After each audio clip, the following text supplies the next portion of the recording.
Hello and welcome to the Collective Conspiracy Show. Joined by Andrew again, regular guest, almost co-host these days, to be honest.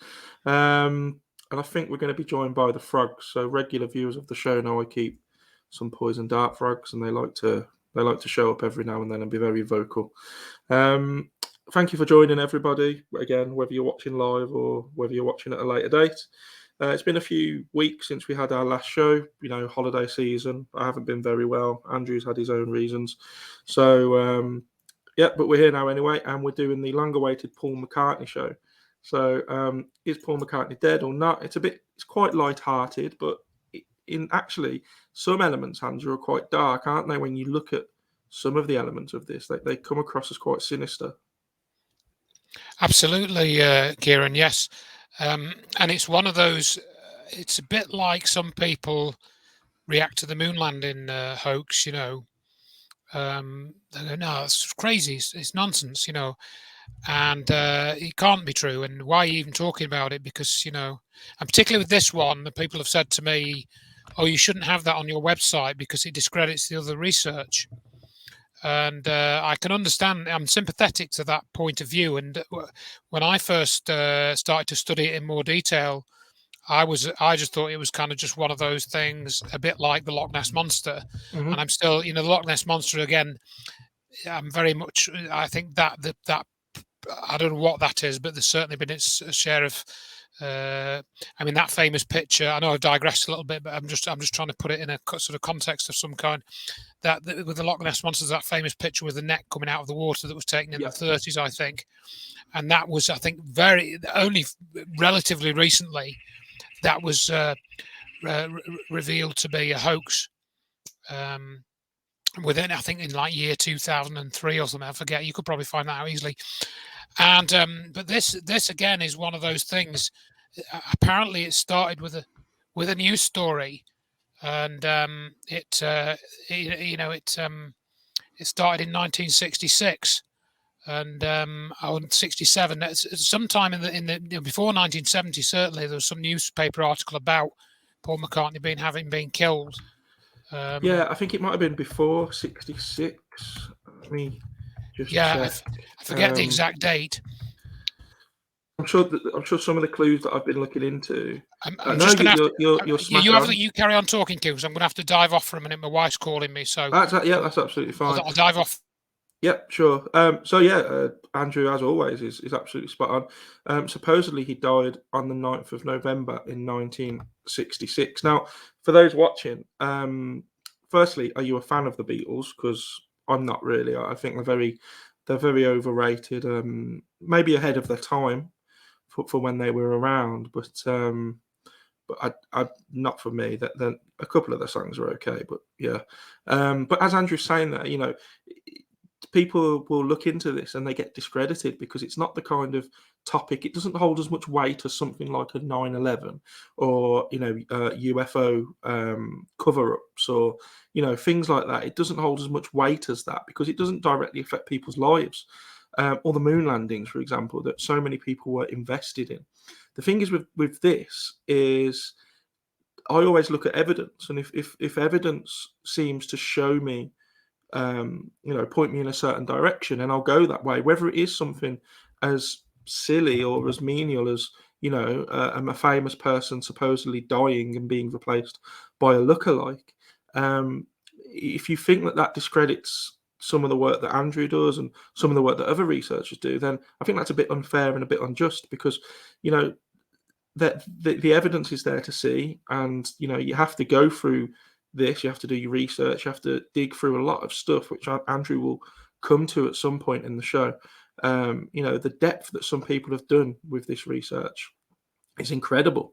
And when the evidence is there for people to see, I don't think it can be discredited, and I don't think it should be rubbished as something that is not that important, or it's just a bit silly, because it's not. And it's the same with the Loch Ness Monster, really, as Andrew was saying. If things like that are real, then it's mind-blowing, and again, is there evidence for the Loch Ness Monster? Maybe. The people that believe they've seen it certainly believe they've seen something. And it's the same here with the Paul McCartney thing. So he supposedly died. I'm sure Andrew will cover this in a bit more detail, but he supposedly died on the 9th of November in 1966 in a car crash. And the Beatles then replaced him very quickly. Now, why? That's a big question we'll talk about in the show. Why would the Beatles replace him? Andrew, I was just saying there that he died on the 9th of November in '66, supposedly in a car crash, and the biggest question on a lot of people's minds is, well, if he died, he died. That's the end of the Beatles. Why did they feel the need to replace him? And I think just they're such a big entity at the time. They were such a big money making machine that they had to keep going. And I think that what you've brought up there, Kieran, is a key point. Of course, that always happens. People immediately say, well, why would they bring out a replacement? So they go to motive and they don't look at the evidence. So, and it's the same with a lot of the things we talk about. People have got to know the motive before they can feel they can explore what actually happened. And I suppose in this case, a lot of people have heard like, oh yeah, there's all these messages encoded in Sergeant Pepper's, and if you look at the cover, I think one of the key ones that people have heard of, I think this is one that I'd heard of, is if you look at the cover of Sergeant Pepper, I think it's the wax dummies of the Beatles. Somebody's got their hand raised, I think, behind Paul's head. Or over Paul's head, and that's meant to be some Tibetan sign of death or something. I can't remember the exact thing. I might have got that wrong. And that's the one I'd heard. And then the other one is that if you get the Sergeant Pepper's drum thing and you mirror image it, it says something like Paul die or something. No, you can get here, but it's HEAR. And then if you mirror something else, it says lies. There's a reef that says the Beatles, and beneath it is half letters. And if you mirror it, it says Paul. So it's here lies Paul. Yeah. And you get all these things, and you think, yeah, that's just like, and that was where I was at with it. I thought, well, I can't say it's not true, but the evidence that's there, it doesn't really amount to much. But then I can't remember how I came across it. Just the research. This was back in 2012, and I came across this blog by Tina Foster. And I quite liked the name of it because it was plasticmacker.blogspot.com. So I thought I quite like things like that sort of And the lady that's done this, she's actually an attorney, I think, in Canada somewhere. I'll try and get the blog up so people can see what it looks like. And she, as you'll see, she's been running this blog for years. So let me just share the screen here. Because I think the stuff that I've got has mainly come from this blog, as I said to you in the message the other day. So you can see here, if you go back, she's got posts going back to 2009 there. So that's like, 11, 12 years ago now. I also, somebody sent me her book, which was published, I think, a couple of years ago, which actually, to be honest, I don't mean to be rude, but it's a bit. In fact, you can see that Sergeant Pepper thing there at the top. She's got on the blog, which I don't think is a great choice of evidence, which I'll come to in a minute. So people talk about the songs and the backmasking and the backward messages and the messages in the Sergeant Pepper's cover, but really, what I came across was the thing which is here. And this is on the Digilander blog. Is some Italian guy. I don't know his real name actually. And this was really what did it for me, because this is physical evidence. This is forensic evidence, in fact. And indeed, the other thing which really sort of said, well, there's something really to be investigated here and should be considered seriously, was this. I think it's. I don't know if I've got it in here. To scroll the screen too much, but it was probably back in this 2009. There was a forensic study done by two forensic specialists in Italy. I don't know if it's in this post here, but what they did was they were tasked with doing a forensic analysis because they thought, oh, this Paul McCartney thing, this is a load of baloney. Yeah. So we're going to do a forensic investigation, and this was actually published in the Italian version of Wired magazine. And you can find this PDF of this. It's all in Italian. I haven't There is a Google translated English version, and I think Tina's got a link to it on her blog. I think I've got the PDF on my website somewhere. But anyway, so these two people set out to debunk the Paul is dead idea, and they turned out that the evidence supports that he was replaced. There are two different people, and I think the clearest indication of this is shown with these two images, or selection of images. We've got the With the Beatles cover album, and Yesterday, which is 1963 and 1966. And what the person has basically done is done the face-on shot of McCartney. I'll try and see if this will enlarge up so you can see it a bit more clearly. Oh, we had it. Yeah, it'll go down. It's just the scrolling, which is a bit awkward. And so what they do is they equalize the distance between the eyes and then I think the mouth, as you know, the eyes and the mouth. So that's all the same. So as long as the images that you got them face on, you can see that this is the same person. The nose matches up, the eyes match up, and the mouth matches up, and the chin matches up perfectly. And the same with this one. We've got the Sgt. Pepper album, and then an image from some of the Spies Like Us, which is that film that Paul McCartney was in like 1982 or something. I forget when it was. I think that was the film with Dan Aykroyd, I think, that he did. And that's one of the publicity shots from that film and from Sgt. Pepper's. And you can see again, perfectly matched. There's no change in the distance and the shape of the chin and whatnot. That matches perfectly. But if you take one of those images from the left GIF and one of these from the right and do the same thing, that's what you get. Yeah, a longer face almost. So it's a longer face. The distance to the eyes, and I actually made a little video of this, so I just cut out the eye bit, masked off the rest. Yeah. So I've made a little, because somebody was arguing about this. So those eyes are the same size, but in proportion to the rest of the face is different. So that for me did it. That's also that cover there is from the cover where they had the dismembered babies, was it? That's it. That's the one. But yeah, the butcher's cover. That's it. Yeah. Yeah. So you can reproduce this for yourself. You can get those images. In fact, I think I sourced these in that YouTube video that I made a few years ago because somebody was on about this. Somebody saying, "Oh, this is all rubbish, Andrew. You should take it off your website." And I'm saying, "No, this is not rubbish. This is not rubbish at all." You need to look into this. And I know there's a moustache there, but I feel like the gap between the top lip and the nose is much bigger. Right. So you can make these measurements, right? You can make these measurements yourself, and so really that's what I put on my article, which I did, and it was a sort of quick and dirty article. But if you go to this Digilander blog, which is still there, there's a lot more. So basically, like he's done the same thing with Lennon, and you can see the Lennon image. Let's wait for it to finish scrolling itself. The Lennon images match up perfectly with the nose and the mouth. Yeah.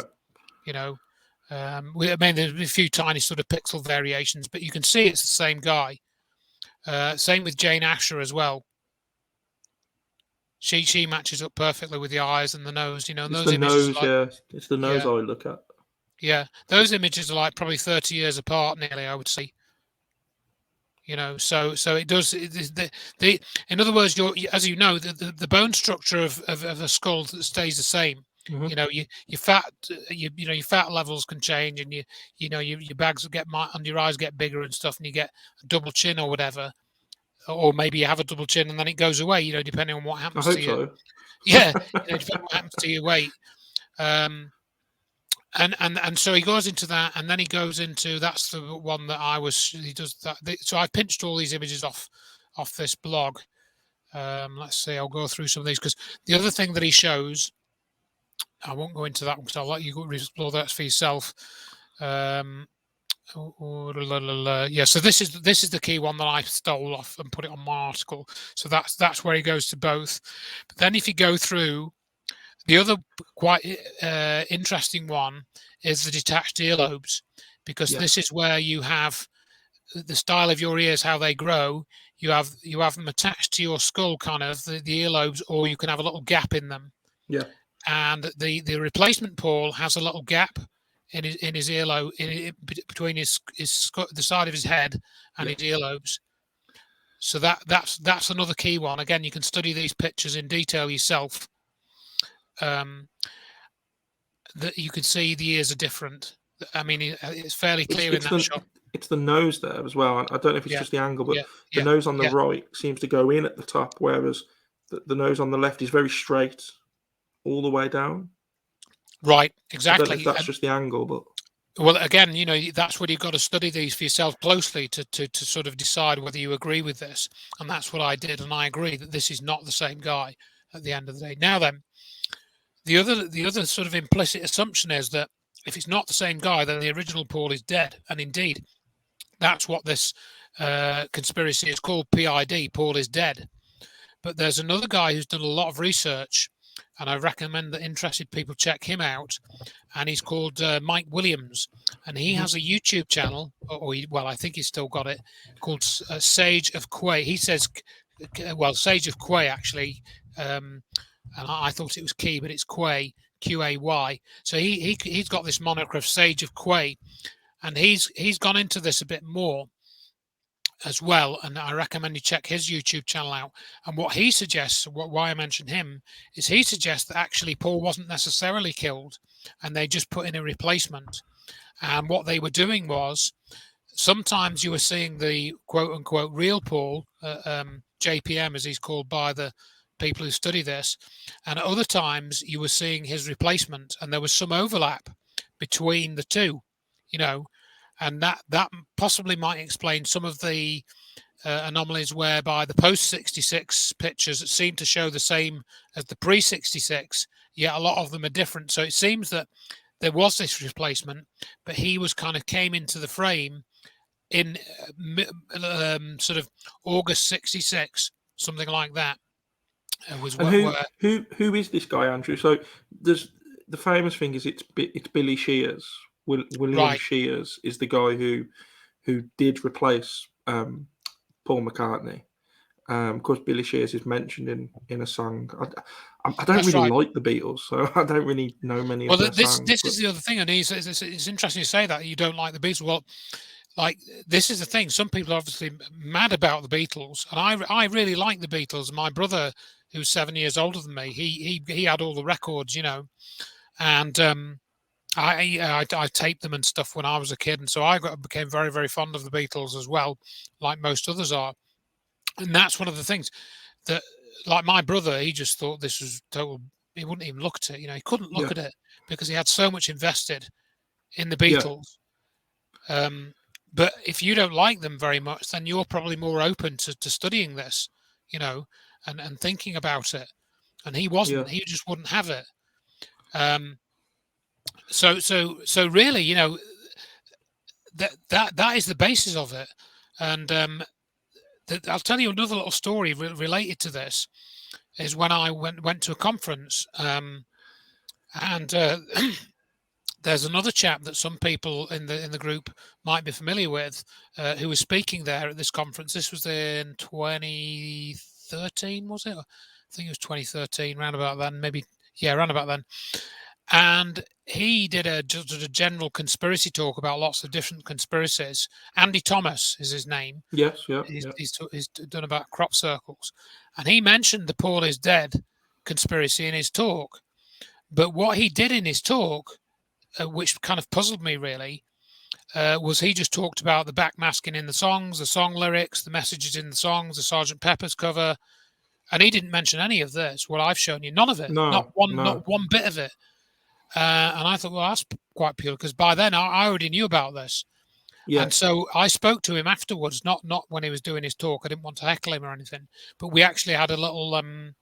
The hosts of the event, because this was in Edinburgh, this talk, they kindly took us to Rosslyn Chapel, which is about like half an hour's drive out of Edinburgh, something like that, 40 minutes maybe.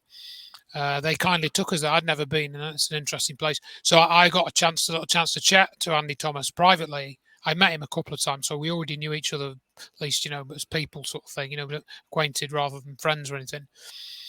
And then I brought this up to him privately. I wasn't like having a go at him or anything. So I sort of said, well, what do you think of the sort of facial comparisons and the distance between the eyes and things like that? He wouldn't talk about it. Didn't Really? want to know. Yeah, didn't want to know. Didn't want to Ah, know. that's Um, interesting. I think for me that this is the kind of the nuts and bolts of the proof. yeah, The other stuff that you've mentioned, and we can go into what some of that stuff is. Um, a lot of people say that yeah, it became a rumor. The Beatles obviously heard about the rumor. Did they play on it? Did they use it to kind of just fuel? Did they have a bit of a laugh with it and just keep it going for a while, just to see how far they could take it and how gullible some of the people would be? Maybe I've even heard that it was actually a psyop by some powers that be, just to see how easy it would be to get people to follow these kind of conspiracies, to fall into really easy traps, no matter how silly the evidence actually was. So some of the things that they actually did, the Beatles themselves, as you've already alluded to, is these hints on the Sergeant Pepper's cover with the hand over Paul's head, which was a Tibetan sign of death. We have the very famous Abbey Road front cover where they're crossing the road, and Paul McCartney is barefooted, the only one that is barefooted, which of course is a sign again of death. We also have keep that there, Andrew, because I want to come back to that. We also have records that were played backwards, which with John Lennon saying, "I buried Paul, I miss him, I miss him, I miss him." All this kind of stuff. I think there's also one where they've all got white roses or red roses, and Paul McCartney's rose in his pocket is actually black, which again is a symbol of a funeral or a death again. So were they playing on it? I think they were a little bit. Now this is interesting because I'd actually heard this, that they were at one point the same height or something. I might get this the wrong way around, but the new Paul was actually taller than John, and there was a time where they would always stand and share a microphone, as they are there on the top left. But then they stopped touring for a little while, I believe, and then when they did appear again, they were never seen singing together ever again, and they think it was to hide the new height difference that people would recognise. Is that right? yeah, something like that, Kieran, was my understanding too. That there was this increase in height by about 2 inches. Now, of course, these pictures here are not particularly clear, but if you study this, and I think the other one that Digilanda does, I think if it's lower down this page. Yeah, you can see it on the Sergeant Pepper's cover. But again, they one of them could have been standing on a box or something to kind of get the composure of the picture Yeah, how they yeah, wanted or something like that. There's always that possibility for something like that. But it does seem, if you look at the evidence, that the new Paul was indeed about 2 inches taller, and there's because he also does a height comparison with yes. I've Jane seen Astor, that. I think. Yeah, Yeah, I think there it is. But again, they could on this particular one, for example, they could be walking on uneven ground or something. So there he could could be, have heels on. He could have yeah, like or she could Chelsea have heels boots. on them, one of Yeah, them or something. yeah. Yeah. So again, it's not conclusive, but it is somewhat suspicious. And also, if you investigate the timing and the sort of rumours around the Jane Asher Paul McCartney split. There are some interesting sort of facts about that come out. Well, maybe not facts, but testimonies and accounts from people who knew them. They've said that there was something apparently unusual goings on. Now, I can't remember the details of these off the top of my head, but they're worth studying. So that's one that you can look at. What was I going to say earlier about the motivation thing? Yeah, going back to the motivation thing, and you were saying about the Beatles being, a big phenomenon and stuff, and were they milking it? Were they just sort of deciding that it was how, what they could convince people of as some kind of, sort of inside joke or something, or prank? But if you read John Coleman's book, the Committee of 300, which is actually very interestingly posted on the CIA's website. And if anybody wants me to send them the link for the John Coleman book being on the CIA's website, I will send them it. Somebody sent me it a few weeks ago. But in that book, Coleman claims that the Beatles were a social experiment of the Tavistock Institute. And the problem with that claim is he doesn't cite any evidence for that, and it's the same with that whole book, that he's essentially telling you what he knows, but he doesn't quote his sources. Presumably, it's all inside information. That he did work for intelligence in some capacity, and he states that he describes that in the beginning. So he's claiming that he has inside information, but he doesn't really give you any more than that. But going back to Mike Williams again, he investigated that sort of idea of the Beatles being a social engineering experiment and what other, ancillary evidence there might be. And he made a video about that fairly recently, actually, within the last couple of years. And it's a very interesting video because he, for example, looks at the timeline of how the Beatles actually produced. I think it was at the Rubber Soul album. It's either, I think it was it was either Rubber Soul or Revolver, and he literally he spends about 2 hours going through the whole timeline of the development of one of those two albums. Let's just say it was Revolver, but it might be Rubber Soul. He looks at each song. He looks at what they were doing, like, because they were touring and stuff, and then they were doing other things, TV appearances. I think they spent some time in America, and then they came back, and I think maybe they did a few bits in Europe or something. And he goes through that whole timeline, and he said they would not have had time to write these songs, rehearse them, spend the studio time to get them as good as they were. And he quotes from Ringo Starr saying, that he's got this quote from an interview by Ringo Starr, and Ringo Starr talks about the writers, as in the writers of that were doing either Revolver or Soul.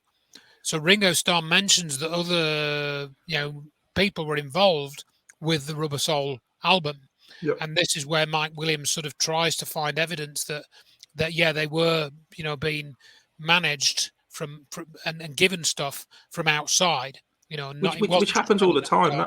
The thing is, now that's normal, isn't it, Andrew? Right. More from my childhood, there was quite a heavy-ish band called Linkin Park.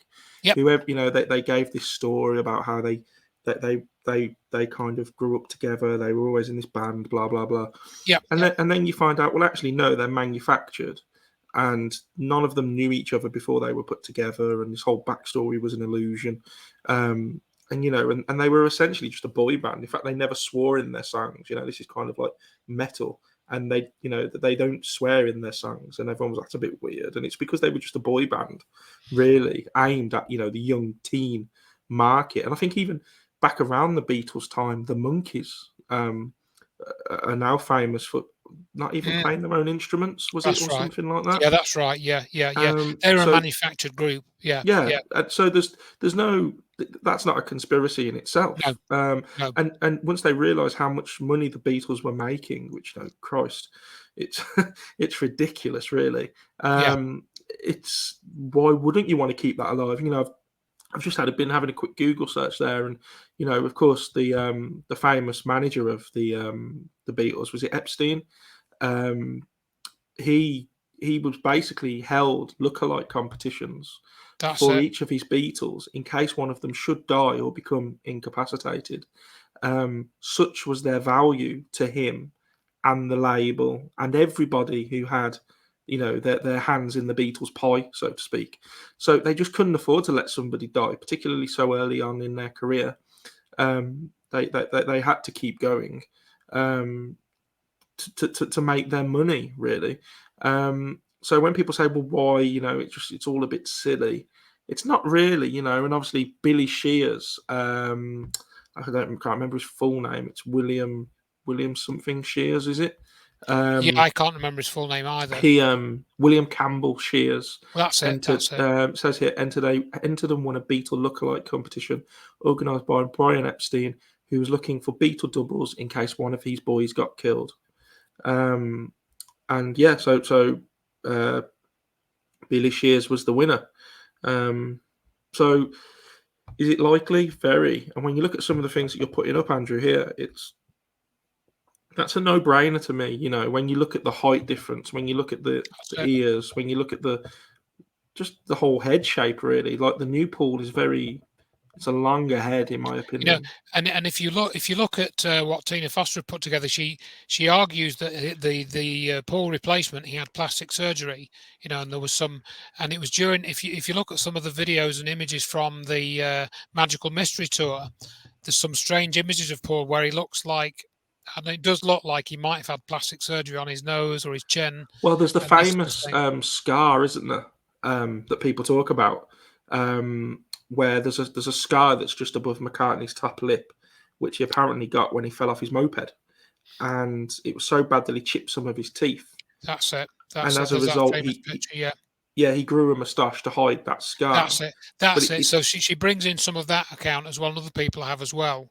yeah, So you know, things start to stack up a bit more, and you know, he has to be taken seriously. I think, even when you don't quite know, you know, the final conclusion. I wouldn't, you know, I'm not like 100% that Paul was replaced. I'm probably say I'm over 90%, but right. I'm not 100%. But you know, it's the thing with like the shape of the skull is should lift me to 100%, but I'm still holding back slightly because you know, it may be that there was this double that was circulating and he wasn't actually killed, and maybe that's all what my reservations are related to subconsciously.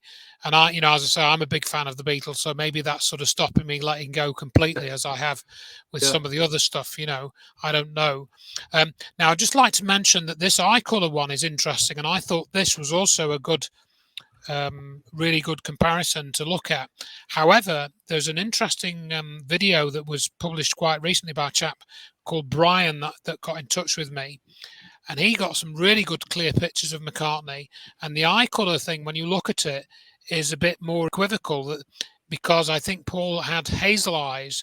And these eyes can actually have quite a range of colours depending on the lighting, more, you know, a bigger range than say like my eyes are darkish brown. They tend to appear brown or dark, you know, in all lighting conditions.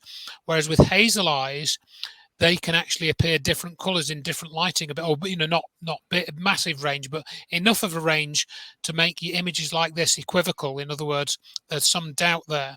So the eye color one is perhaps not a slam dunk one that I originally thought it was. There is another video by this Brian guy. I haven't got all these to hand, and he shows about that there's freckles on the face, and these seem to match as well between the pre-66 Paul and the post-66 Paul.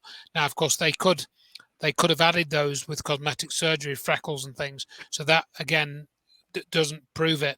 Things like bone structure, though, and distance between the eyes, again, very, very difficult to alter that without breaking bones. Well, Or people think that the scar and the moustache and the damaged teeth was actually an attempt by Billy Shears to have some kind of surgery in order to look a little bit more like Paul. right. But as you say, what you can't do is change the structure of your skull Yeah, almost. yeah. Not Um, to any significant degree, really. That's you would no, and hide what what theirs. what I find interesting is he actually, in my opinion, he you know he's still going now. Obviously, George died. John Lennon obviously died or was killed. Ringo isn't really active in terms of being musical now. Although, as a drummer myself, I might argue he never really was. But the Paul McCartney seems to be the longest lasting. You know, he seems to have been in the limelight the most. He's still Yeah, going now. yeah, They yeah. wheel him out every now and then. He's telling you now to go and That's get your right. jab and all that stuff. Is that anything to do with what might I have think happened? it is, and I mean, if I go, I'll try and go back to my original article if I can find that. Let's just see. Yeah, and again, he's become a big hobnobber. I mean, there you see the picture that's come up there. Yeah, Look who he stood next to, for heaven's sake. yeah, You know, and same with Elvis Costello. He did this concert in the White House, and then there was another one which really was a red flag for me. I'll try and open this news story here. Look, and Paul McCartney makes Bethlehem visit. And he's done a concert in Israel. So what's this yeah. Israel connection all about? You know, why is that a thing? You know, let's see what was the other one was as well. Oh, this is a good one. I'll play this clip because it's only about 2 minutes long. I think this is. Some people say, "Oh, yeah, it's just kind of this doesn't really mean anything," and perhaps they're right. But I'll just try and see if we can play this. You might not get the sound though, so can I send the sound? I think I can. Just hang on. Let me just go back to that thing there, and then we should be able to hear the sound. I'll stop there. I might have to restart the screen share. Okay, yeah, sure. And let's see if I can share the Just sound while you're as well. doing that, I just want to bring this up by so this is from Paul Northridge of Unite Planet. So Andrew does shows with Unite Planet. Anyone that isn't aware of Unite Planet, please give them a follow. Very good guys, do some good shows.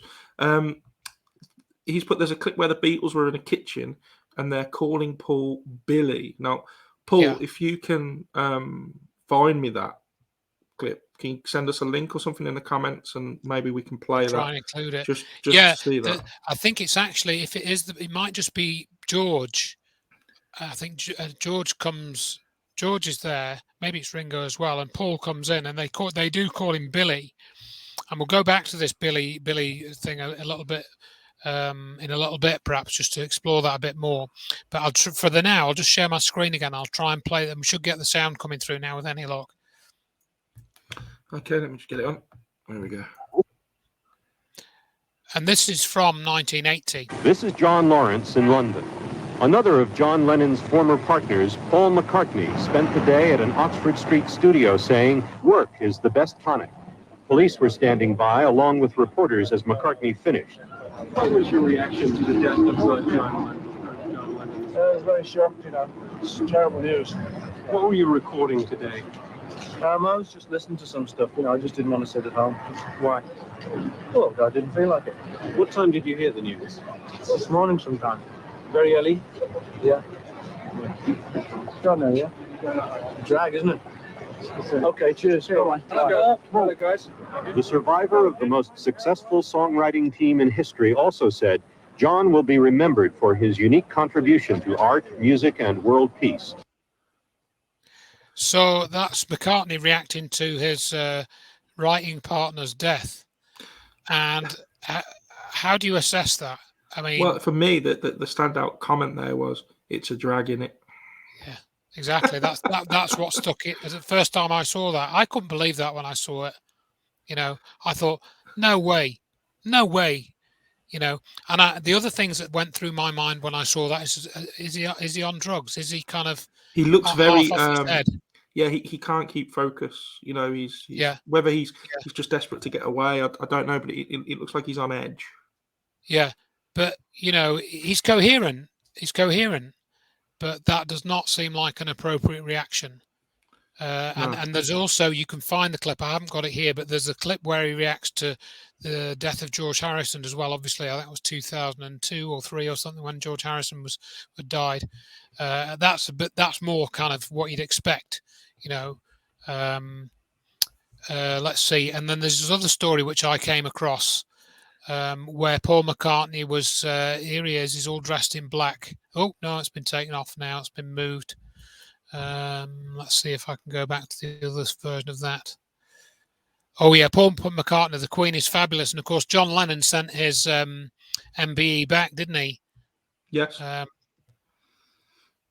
Queen is Fabulous. I've got a lot of time for her. So, in other words, these are just all examples of him being very establishment, very, following the program. Let's see, Paul McCartney closing the open ceremony. There's another one where he talks about climate change as well and what a threat it is. And he closed the London 2012 Olympics. Again, we've probably done things about that, and if we haven't, maybe we should, because there's things about the Olympic ceremony. Oh, I think we spoke about that with regards to COVID and some of the predictions that it gave there. And of course, I just want to shout out here to the great research that the late Rick Clay did around the Olympic ceremony. That's RIK and then just Clay. If you find him on YouTube, he supposedly killed himself, but he obviously didn't. But yeah. The other things which I don't think we'll play, these would probably take a bit too much time, but you can watch them they're still on YouTube. this whole thing with Heather Mills, I mean, that was totally weird. Yeah. Now, just the way they met and stuff and her whole history. But I didn't know until seeing this clip what she said when they split up. And she talked in sort of very guarded terms. And she came onto this broadcast to try and clear her name because she'd been absolutely crucified by the media, way beyond what you'd expect, even for somebody in her position. And she actually clears the air a bit. So I'm not going to play it here, but you should go and watch this and see what you make of it in the context of this sort of possibility that Paul was replaced. Either he was killed and replaced, or he had a double that was, assumed.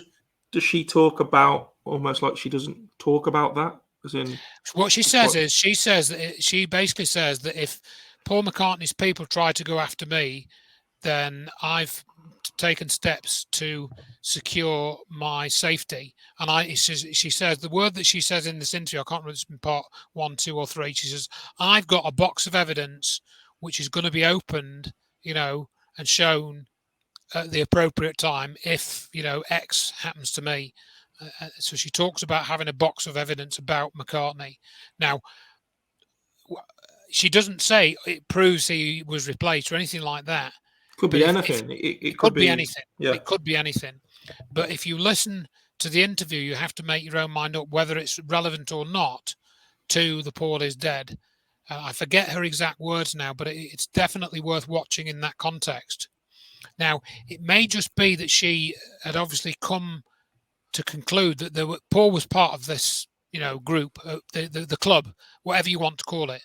Paul maybe is not what you'd call a global elite, but he's probably a global elite in the music industry, isn't he? Yeah. He's one of, and then there's that whole thing with Michael Jackson, isn't there? I mean, I haven't explored that very much, but the whole thing where Michael Jackson bought all his songs, and then of course Michael Jackson died, didn't he? And yeah, well, the rights of his music were taken off him by Sony, weren't they?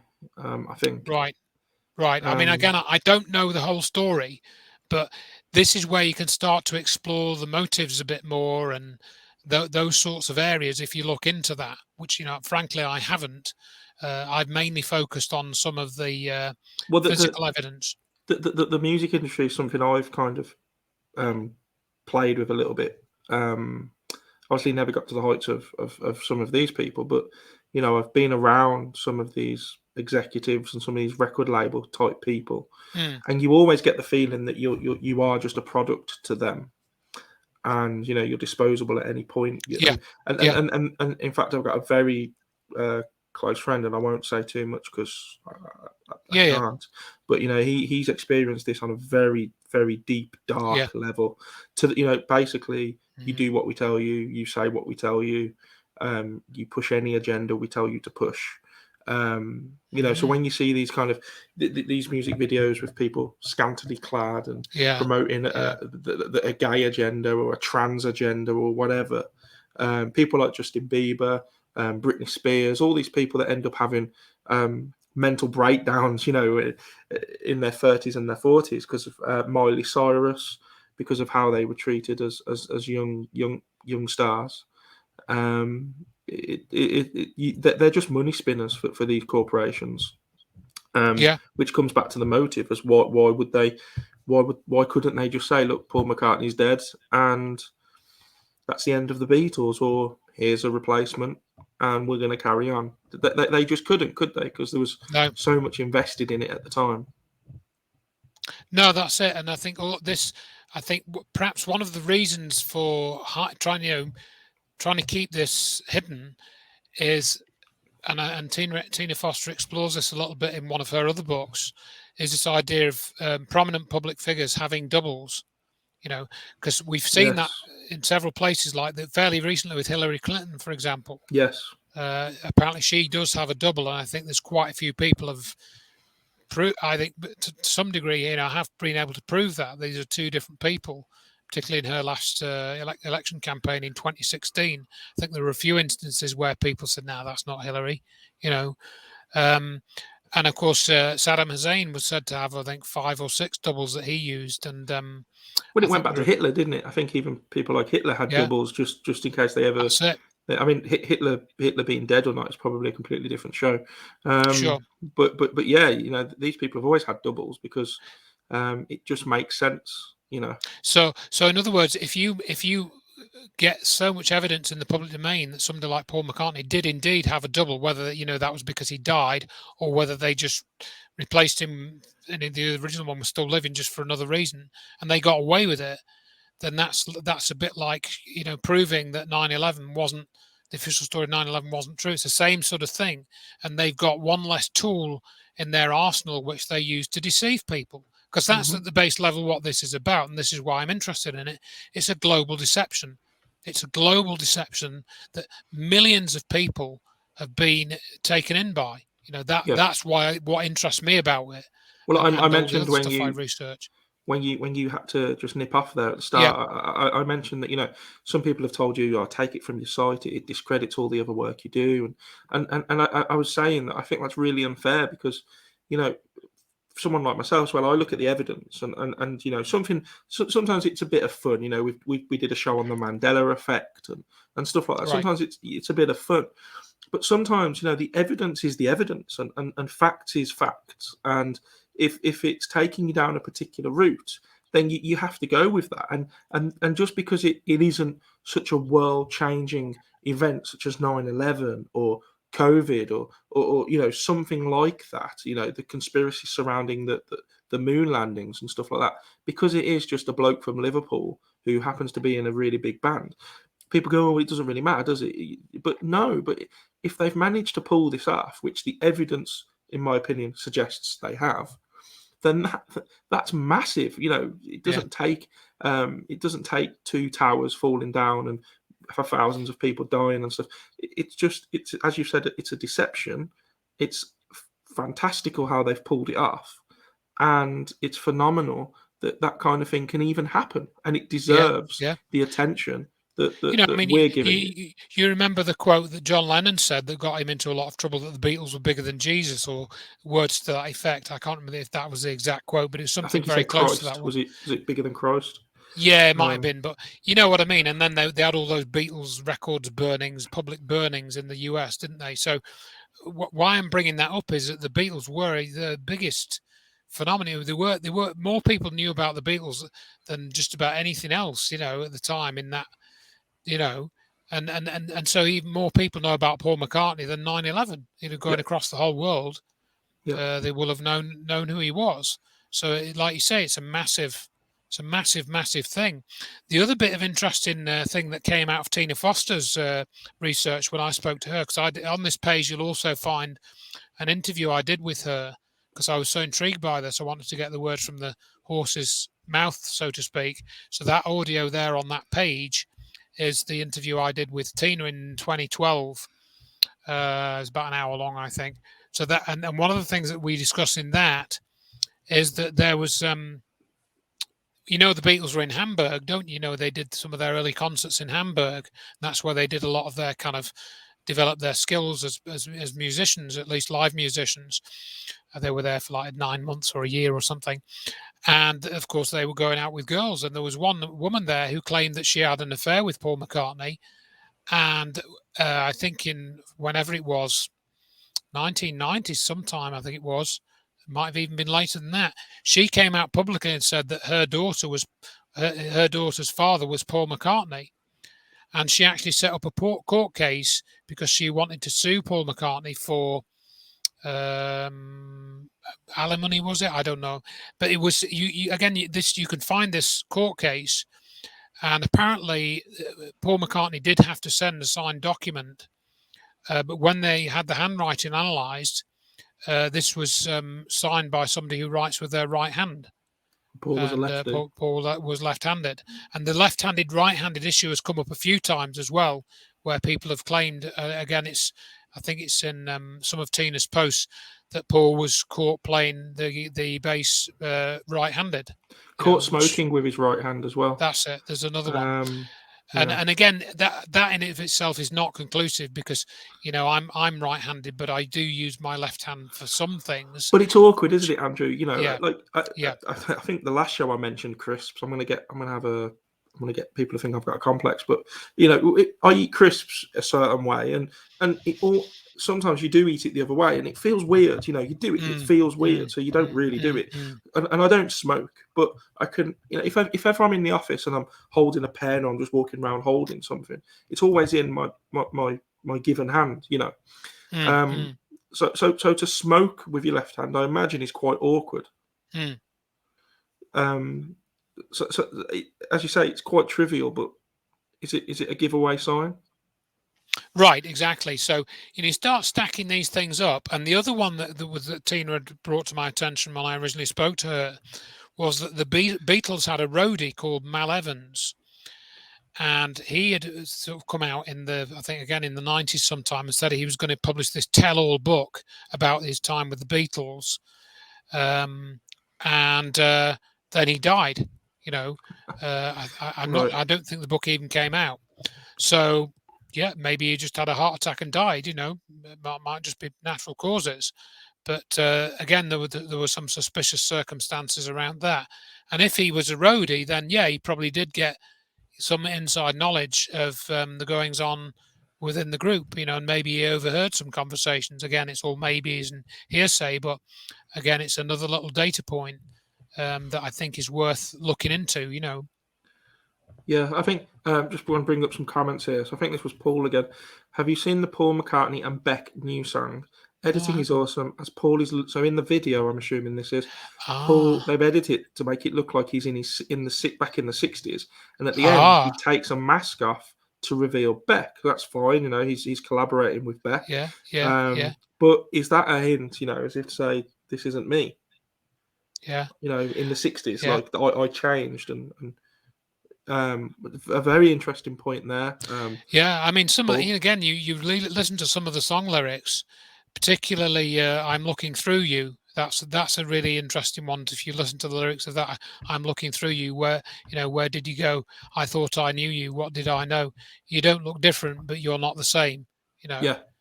It could be argued it's about a woman. It's a relationship. Exactly. But is it? Is it? Yeah. And it's the reversals. It's the reversals for me. We have the one where he supposedly says cranberry sauce. John Lennon says cranberry sauce or something in Strawberry Fields Forever. But some people actually think they hear I buried Paul. Which is interesting. In fact, John Lennon got quite annoyed with this. He compared it to his "We're bigger than Christ" comment and said, like, look, this is really beginning to get annoying now. He said, I don't listen to my songs backwards. I listen to them forwards. And so no, I don't know what you're talking about. Is he just playing hardball? But again, it comes back to if he didn't actually die and these rumors were started, by whoever back in the 60s, which is maybe something to look into. How did they actually start? Where did these originate from? Was it just another arm of money spinning for them, and just gaining their popularity, but a different avenue? All news is good. All publicity is good publicity, as they say. And could they have just done it themselves and played on it and known that these little things they were putting on album covers and little lyrics, as you say, knowing that it would just fuel that fire and just laughing at it, really? Yeah, well, what we can do is, if you want, we can try and play this clip that Paul has sent through. I'll bring that across to my other if screen. You've got it, I'm glad you've got that, because I was trying to copy that. Yeah, I've got it there. So let's just have a look. I think I've seen this before. It's only a minute long, so we can play this. Yep. I think we've got plenty of time. So I'll set this going, unmute it.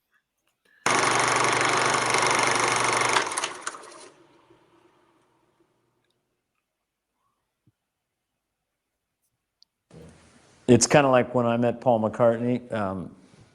I'd never even been on Saturday Night Live. He was hanging out at Lorne Michaels' house, and I had the presence of mind at that moment not to go, who wrote A Hard Day's Night, So I said, I talked about his album 1980 and the song Tug of War, and I said, that lyric in the chorus, one day we'll stand up on top of the mountain with our flag unfurled, but it won't be soon enough. And he just lit up. He just lit up. Oh, that was a song. I thought it was a picture of a big flag, up on the top of a mountain, And then that was it. That was it. We were fast friends after that. So I think with Billy, people like it if you take one of his obscure songs or obscure album and be very specific about a lyric that he wrote. People love that. It'd be the same thing with Slayton. If you brought up some obscure bit from 20 years ago. Yeah, you like that, huh? That was good. It's all right. Yeah. All right. What's it like to be Bobby all day long? Well, mostly he's just quiet in a room. He has to rest those pipes and, hey. I haven't seen that clip before. I mean, he possibly could be referring to somebody other than Paul in that one, but the one I'd seen was where I think Paul comes into the room and George Harrison calls him Billy or Bill. No, I think it's more commonly Billy.